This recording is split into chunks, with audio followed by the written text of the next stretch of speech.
Historic Tunnel Mill could be accessed by trails from Muscatatuck Park, and doing so was, quote, a mostly level 1-mile stroll along the river.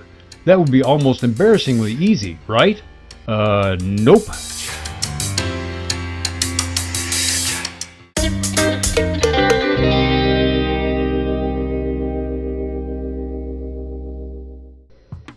I'll give you 2 tips for visiting Historic Tunnel Mill near the end of the video, but let's start with our motivation for visiting the place. Ebenezer Baldwin built a 3.5-story mill in 1825. He had an engineer blast a tunnel through solid rock to divert water from the Muscatatuck River to power his mill.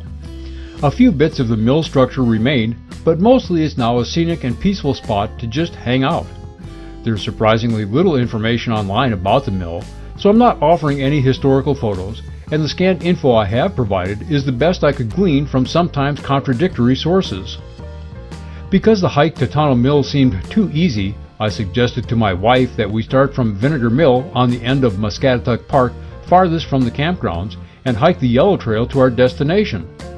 The park map showed the Yellow Trail going beyond park boundaries, and the 2-mile hike along the river would be scenic while also adding a bit of challenge to our day. I was right. It was both scenic and challenging. So challenging, in fact, that when we were just a quarter mile downriver from where we started, our progress was blocked by a giant log jam. We turned around, went back to the truck, drove to the campgrounds, and tried again. I knew which trail to take from the campgrounds, but once I got past where I'd mountain biked that trail for years, I was on unfamiliar ground. We followed an obvious trail until it disappeared into the understory.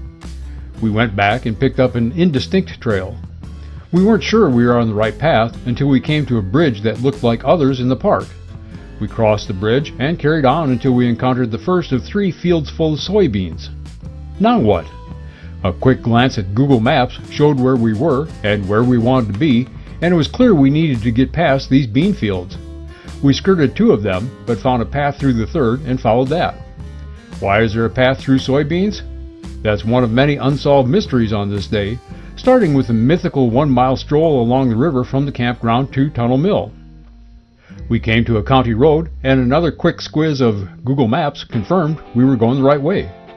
A right turn onto another road, and soon enough, we came to Baldwin Cemetery. We poked around there for a while.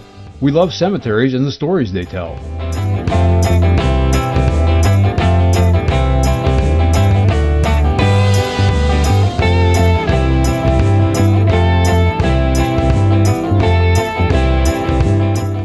We continued on past the gate and sign and followed the path to Tunnel Mill.